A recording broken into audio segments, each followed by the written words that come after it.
கோயம்புத்தூர்ல IMAX, INOX, Miraj, Brookefields, Reliance big cinema மாதிரி multiplex தியேட்டர்களில் லேட்டஸ்ட் டெக்னாலஜியோட படம் பார்த்துட்டு இருக்கிற இந்த தலைமுறைக்கு நூற்றாண்டுகால பெருமையும் பழமையும் கொண்ட கோவையின் அடையாளங்களில் ஒன்றான நாஸ் திரையரங்கம் பற்றி விவரிக்கிறது தான் இந்த வீடியோ.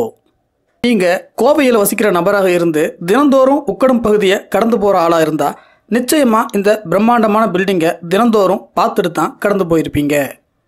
இதுதான் கோவை மட்டுமல்ல, தென்னிந்திய அளவிலும் பழமையான நாஸ் திரையரங்கம். இன்றைக்கி இருக்கிற 2K கிட்ஸுகள் இந்த தேட்டரோட ஃப்ரண்டேஜ் பில்டிங்கே பார்த்துருக்கிறதுக்கு வாய்ப்பு ரொம்பவே கம்மி. அப்படி இருக்கும்போது இந்த தேட்டருக்குள்ளே போய் படம் பார்க்குறதும் இந்த தேட்டர் எப்படி இருக்குன்னு தெரிஞ்சிருக்கிறதுக்கு வாய்ப்பே கிடையாது. வாங்க இந்த வீடியோவை பார்த்து இந்த தேட்டரை பற்றி தெரிஞ்சுக்கலாம். கோயம்புத்தூரில் இந்த தேட்டருக்கு அப்புறமா ஆரம்பிக்கப்பட்ட நிறைய தேட்டர்கள் காலப்போக்கில் சிதிலமடைஞ்சு கல்யாண மண்டபம், அடுக்குமாடி குடியிருப்புகள், ஷாப்பிங் மால்களாக மாறிடுச்சு. ஆனால் இன்றைக்கும் இந்த தேட்டர் பராமரிக்கப்பட்டு பெரிய தேட்டர்களில் ரிலீஸ் ஆகக்கூடிய பெரிய புதிய திரைப்படங்கள் இரண்டாவது ரிலீஸாக இந்த தேட்டரில் பண்ணுறாங்க. அதுக்கப்புறமா பழைய திரைப்படங்களையும் திரையிடுறாங்க. ஒரு காலத்தில் எம்ஜிஆர், சிவாஜி படங்களை போட்டி போட்டு ரிலீஸ் பண்ணிக்கிட்டு இருந்த பிரம்மாண்டமான தேட்டர் இது. இந்த தேட்டருக்கு ஒரு 100 மீட்டர் தொலைவில் தான் ராஜா தேட்டர் அப்படின்னு ஒரு பழமையான தேட்டர் இருந்துச்சு. அந்த தேட்டருக்கும் இந்த நாஸ் தேட்டருக்கும் தான் பலத்த போட்டி. இப்போ அந்த ராஜா தேட்டர் இடிக்கப்பட்டு போத்தீஸோட கார் பார்க்கிங்காக மாறிடுச்சு. ஆனால் இன்றளவும் இந்த நாஸ் தேட்டர் முறையாக சிறப்பாக பராமரிக்கப்பட்டு நிறைய திரைப்படங்களை ரிலீஸ் பண்ணிக்கிட்டு தான் இருக்காங்க. 100 ஆண்டுகளை ரீச் பண்ண போகிற இந்த பழமையான கட்டிடம் இப்போவும் எப்படி கம்பீரமாக நிற்கிது பாருங்க.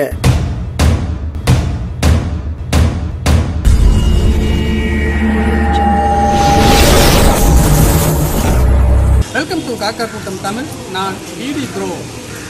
கோயம்புத்தூர் இருக்கக்கூடிய பழமையான திரையரங்கமான உக்கடம் பகுதியில் இருக்கக்கூடிய நாஸ் திரையரங்கம் இப்போ எப்படி இருக்குது அப்படிங்கிறத பற்றி தான் இந்த வீடியோவில் பார்க்க போகிறோம். வாங்க வீடியோவுக்குள்ளே போகலாம்.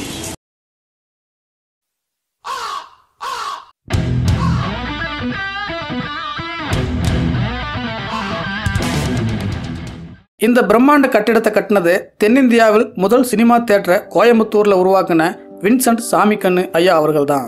இப்போ நான் சொன்ன தகவல் உங்களுக்கு புதுசாக இருக்குன்னா இதை பற்றி ஃபுல் டீட்டெயிலாக ஒரு வீடியோ நம்ம சேனலில் போட்டிருக்கோம். தென்னிந்தியாவிலேயே முதல் முறையாக பிரம்மாண்டமாக கட்டப்பட்ட அந்த சினிமா தேட்டர் கோயம்புத்தூரில் தான் இருக்குது. அது எந்த தேட்டர், இப்போ எப்படி இருக்குது அப்படிங்கிறத பற்றி ஃபுல் வீடியோ அந்த லிங்க்கில் இருக்குது. இந்த வீடியோவை பார்த்து முடிச்சதுக்கப்புறம் டிஸ்கிரிப்ஷனில் போய் கிளிக் பண்ணி அந்த வீடியோவையும் மிஸ் பண்ணாமல் பாருங்கள். இந்த தேட்டர் ரொம்ப பழசாக இருந்தாலும் இந்த தேட்டரில் பொருத்தப்பட்டிருக்கக்கூடிய டிடிஎஸ் எஃபெக்ட் சும்மா அதிரும். அதுதான் இந்த தேட்டரோட ஸ்பெஷாலிட்டி. தேட்டருக்கு உள்ளே போகிறதுக்கு முன்னாடி இந்த தேட்டரோட பேக்ரவுண்ட் என்னன்னு தெரிஞ்சுக்கலாம். அதுக்கு இந்த தேட்டரோட பேக் சைட்லேருந்து வரலாம். வாங்க. இப்போவே பிரம்மாண்டமாக தெரிகிற இந்த பில்டிங் 80 வருஷத்துக்கு முன்னாடி பார்த்தவங்களுக்கு எவ்வளோ பிரமிப்பாக இருந்திருக்கும். இப்போ நீங்கள் பார்த்துட்டு இருக்கிற இந்த ப்ளூ கேட் தான் சைக்கிள் டிக்கெட் எடுத்துகிட்டு போகிற வழி. பார்த்தீங்களா, அந்த காலத்தில் சைக்கிளில் போனாலே ஸ்பெஷலாக டிக்கெட் கொடுத்துருக்காங்க. இந்த காலத்தில் காரில் போனாலே அதுக்கும் பார்க்கிங் டிக்கெட்னு பல்காக ஒரு அமௌண்ட்டை ஆட்டையை போட்டுடுறாங்க. சின்னதாக ஒரு ஆள் மட்டும் நுழையிற அளவுக்கு கதவு வச்சுருக்காங்க பாருங்க. இதுதான் 3ஆம் வகுப்பு டிக்கெட் எடுக்க போகிற வழி. புரியலையா? அதாங்க தர டிக்கெட் எடுக்கிற கவுண்டர். இப்போ இந்த கவுண்டர் பயன்பாட்டில் இல்லை. கடைசியாக இதை 7 ரூபா டிக்கெட் இருக்கிற அளவுக்கு யூஸ் பண்ணியிருக்காங்க. பார்த்தீங்களா, 7 ரூபா தான் அப்போ டிக்கெட். இப்போ நாம் போகிற தேட்டர்களில் பைக் பார்க்கிங் பண்ணுறதுக்கு 30 ரூபா பார்க்கிங் கட்டணம் வசூலிக்கிறாங்க. இந்த சினிமா தேட்டரோட காம்பவுண்ட் சோரில் பார்த்தீங்கன்னா வேறு சினிமா தேட்டர்களில் ஓடக்கூடிய பட போஸ்டர்கள் எல்லாம் ஒட்டியிருக்காங்க பாருங்க. 2ஆம் வகுப்பு டிக்கெட் எடுக்கிறதுக்கு போகிற கவுண்டர் போகிற வழி. டிக்கெட் விலை பார்த்தீங்களா 20 ரூபான்னு போட்டிருக்காங்க. அதாவது 20 ரூபா டிக்கெட் இருக்கிற வரைக்கும் இந்த கவுண்டரை யூஸ் பண்ணிட்டு இருந்திருக்காங்க. இப்போ இது பயன்பாட்டில் இல்லை. அந்த காலத்தில் மற்ற ஊர்களில் ஓலக்குடிசையிலேயே தேட்டர்கள் இல்லாத சமயத்தில் இங்கே பாருங்க பால்கனி வச்சு ஒரு பங்களாவே கட்டியிருக்காங்க. அன்னைக்கு பிரம்மாண்டமாக தெரிஞ்ச இந்த தேட்டருக்கு பின்னாடி இன்னைக்கு அதை விட பிரம்மாண்டமான அடுக்குமாடி குடியிருப்புகள் எல்லாம் கட்டியிருக்காங்க. இந்த தேட்டரோட பக்கவாட்டு பகுதியில் அமைஞ்சிருக்கக்கூடிய இந்த ரோட்டுக்கு பேரே நாஸ் தேட்டர் ரோடு அப்படின்னு தான் வச்சிருக்காங்க. இப்போ நாம இந்த தேட்டரோட முன்பகுதிக்கு போய் கம்பீரமாக காட்சியளிக்கிற அந்த தேட்டருக்கு உள்ளே போய் ஒரு ரவுண்ட் அடிப்போம். இப்போ நீங்கள் பார்த்துட்டு இருக்கிற இந்த 10 நிமிஷம் வீடியோவுக்கு நாங்கள் 2-3 நாள் போய் இந்த தேட்டரில் ஷூட் பண்ணணும். அடுத்த நாள் போய் தேட்டரோட கேம்பஸ் ஏரியா, வளாகம் எப்படி இருக்கு, திரையரங்கம் எப்படி இருக்குன்னு பார்க்கணும்னு ஷூட் பண்ணோம். அந்த சமயத்தில் இந்த தேட்டரில் முரடன் நந்து அப்படிங்கிற ஒரு தெலுங்கு டப்பிங் படம் போட்டிருந்தாங்க. இந்த தேட்டர் ஸ்க்ரீனில் படம் ஓடும்போது எப்படி இருக்கும், சவுண்ட் எஃபெக்ட் எப்படி இருக்கணும்னு உங்களுக்கு லைவாக காட்டணும்னு ஆசைப்பட்டோம்.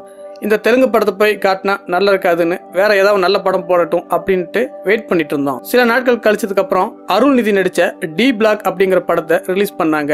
ஓகே, இது ஓரளவுக்கு புது படம், சவுண்ட் எஃபெக்ட் எல்லாம் கொஞ்சம் நல்லாவே இருக்கும். இந்த படத்தை பால்கனில போய் உட்காந்து பார்த்தா எப்படி இருக்கும்ட்டு நாங்க இந்த படத்துக்கு தனியா போய் டிக்கெட் எடுத்து பால்கனில உட்காந்து இந்த படத்தை பார்த்த எக்ஸ்பீரியன்ஸையும் இந்த வீடியோவோட கடைசியில இணைச்சிருக்கிறோம். வீடியோவை அது வரைக்கும் ஸ்கிப் பண்ணாம பாருங்க. உள்ள நுழைஞ்சதுமே ரைட் சைடுல அந்த தியேட்டரோட ஆபீஸ் ரூம் இருக்கு.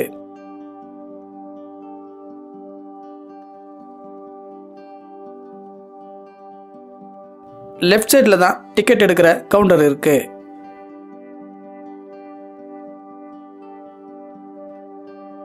லெஃப்ட் சைடுல தெரிகிற இந்த ஸ்டெப்ஸ் தான் பால்கனிக்கு போற வழி.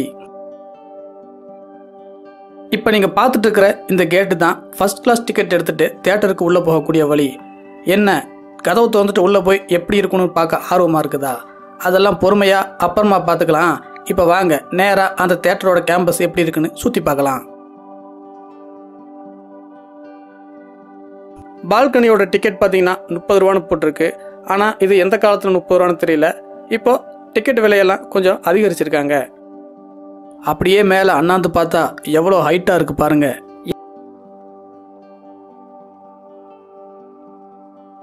என்னடா தியேட்டர் காம்பவுண்டில் யாரையுமே காணோன்னு பார்க்குறீங்களா? டிக்கெட் கொடுக்கறதுக்கு முன்னாடி ஸ்பெஷலாக பர்மிஷன் வாங்கி நாம் ஷூட் பண்ணிட்டு இருக்கோம். அதான் மக்கள் யாரும் இல்லாமல் இந்த தியேட்டரோட காம்பவுண்டே ரொம்பவே அமைதியாக இருக்குது. இப்போ நீங்கள் பார்த்துட்டு இருக்கிறது தான் இந்த தியேட்டரோட canteen. Popcorn, samosa, coffee, chips, முறுக்கு, கூல்ட்ரிங்க்ஸு, ஐஸ்கிரீம்னு எல்லாமே இங்கே கிடைக்குது.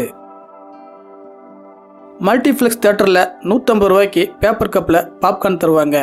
இங்கே சலிஃபன் கவரில் போட்டு 15 ரூபாய்க்கு தர்றாங்க.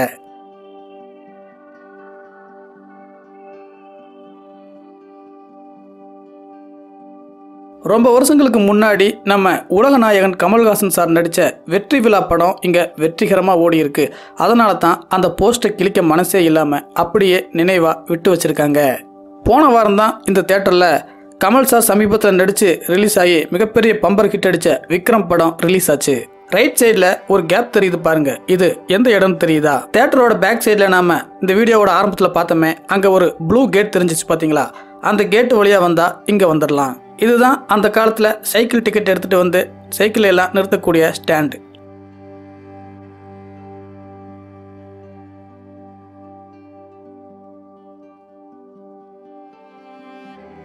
லெஃப்ட் சைடு காம்பவுண்டில் பார்த்தீங்கன்னா 3 என்ட்ரன்ஸ் தெரியுது பார்த்தீங்களா? அது முதலாவது தெரிகிறது தான் தர டிக்கெட், அதாவது 3ஆம் வகுப்பு.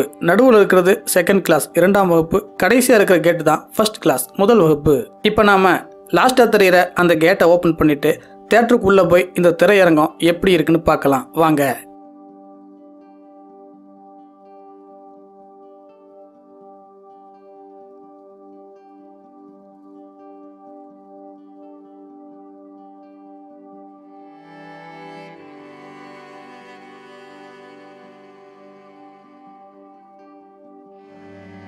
வாவ், இந்த தியேட்டர் உள்ள இவ்வளோ பிரம்மாண்டமாக இருக்கும்னு நீங்கள் சத்தியமாக எதிர்பார்க்கல தானே?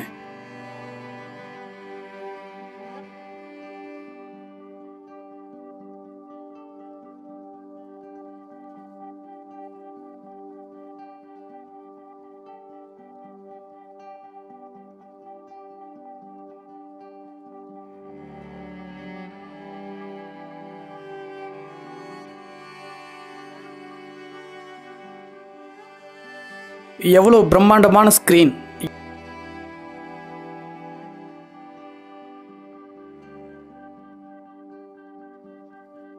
என்னமா இன்டீரியர் பண்ணியிருக்காங்க பாருங்க, கோல்டன் கலர் எஃபெக்ட்ல. இப்போவே நமக்கு இவ்வளவு ஆச்சரியமா இருக்குதே. ஒரு 3/4 நூற்றாண்டுக்கு முன்னாடி எந்த விதமான அறிவியல் வளர்ச்சியும் இல்லாத அந்த காலகட்டத்தில் எம்ஜிஆர் சிவாஜி படங்களை எல்லாம் அந்த காலத்து ரசிகர்கள் எப்படி சிலாகிச்சு ரசித்து கொண்டாடி இருப்பாங்கன்னு நினச்சி பாருங்க. திரையரங்கத்துக்கு உள்ள லெஃப்ட் சைட்லேயும் ரைட் சைட்லேயும் வால்களில் பார்த்தீங்கன்னா அழகான நடன மங்கைகளோட சிலைகளை வடிவமைச்சிருக்காங்க. வாவ், இந்த லுக் பாருங்க, வேற லெவலில் இருக்குல்ல. சென்ட்ரா இங்கே சீட்டு போட்டு உட்காந்து படத்தை பார்த்தா வேற லெவலில் இருக்கும் போல இருக்கு. இப்போ இருக்கிற எந்த தியேட்டருக்கும் இது கொஞ்சமும் குறைஞ்சதில்லை. பெரும்பாலும் புதிய திரைப்படங்களை பெரிய மால் தியேட்டர்களில் போய் 500 ரூபாய் செலவழித்து பார்க்க முடியாத அடித்தட்டு விளிம்பு நிலை மக்கள், சாதாரண குறைந்த அளவு கூலி வாங்கக்கூடிய தொழிலாளர்கள் தான் பெரும்பாலும் இந்த தியேட்டர்களோட ரசிகர்கள். ஏழைகளுக்கு எட்டாக்கணியாகிவிட்ட மல்டிப்ளெக்ஸ் தியேட்டர்களுக்கு போக முடியாத சாதாரண ஏழைகளின் சினிமா கனவுகளை நிறைவு செய்யும் ஒரு கனவு அரங்கம் தான் இது போன்ற பழமையான தியேட்டர்கள். இந்த தியேட்டரோட லெஃப்ட் சைட்லையும் ரைட் சைட்லையும் பேக் சைடு வால்லையும் மாட்டப்பட்டிருக்கக்கூடிய ஸ்பீக்கர் பாக்ஸ்லாம் நீங்கள் சாதாரணமாக நினச்சிடாதீங்க. இது ஹை பேஸ் வேல்யூம் இருக்கக்கூடிய டிடிஎஸ் ஸ்பீக்கர்கள். இந்த தியேட்டரோட ஸ்பெஷாலிட்டியே இந்த சவுண்ட் சிஸ்டம் தான்.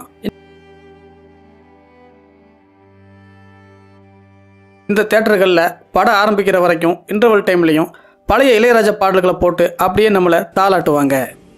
நாம் அந்த தியேட்டரில் ஷூட்டிங் போனப்போ தெலுங்கு நடிகர் மகேஷ் பாபு நடித்த டப்பிங் படம் ஒன்று ஓடிட்டு இருந்துச்சு.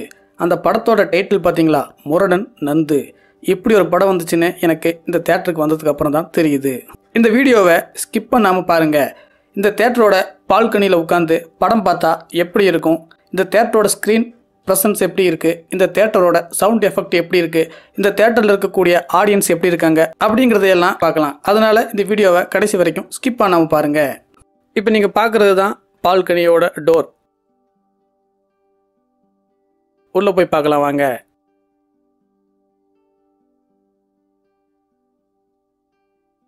பால்கனியிலிருந்து தியேட்டர் பார்த்தானாக்கா எப்படி இருக்குன்னு நீங்களே பாருங்க.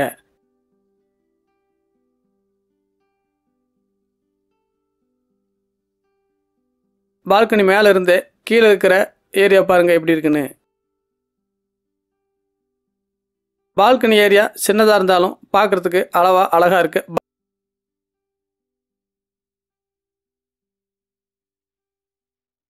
பால்கனியில் உட்காந்து ஸ்க்ரீனில் பார்க்குறதுக்கும் நல்லாவே சூப்பராக இருக்கு.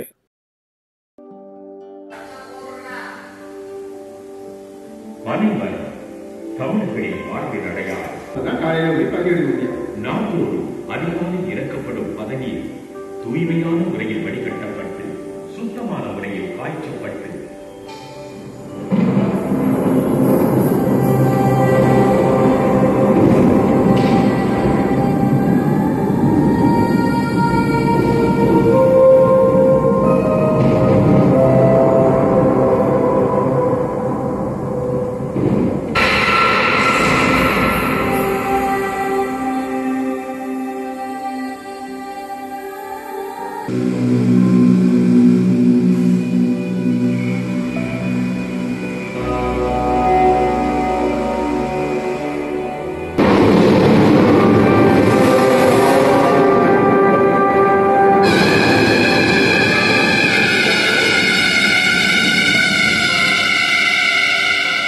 பால்கனியோட பேக் சைடில் சின்னதாக பாக்ஸ் மாதிரி ஒரு ஏரியா இருக்குது பார்த்தீங்களா, அதுதான் ப்ரொஜெக்டர் ரூம். ப்ரொஜெக்டர் ரூம்லேருந்து படம் ஓடுறதுக்கு ஸ்க்ரீனுக்கு எப்படி லைவாக அடிக்கிறாங்கன்னு பாருங்கள்.